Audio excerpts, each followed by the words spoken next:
Marija ne govori Elizabeti, slušaj, mene je uzela muka, kako ljudi psuju moga Boga, kako ljudi psuju Krista. Mene je uzela muka što sam uradio na Kalvariji, mene je uzela muka koliko je vjerski kriterij ispaošiti života.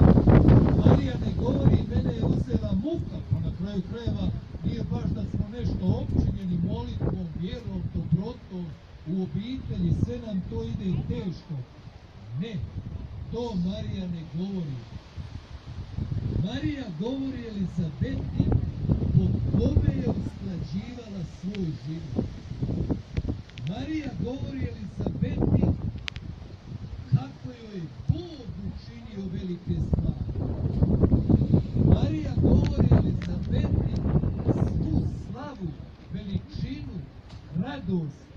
Marija ne govori o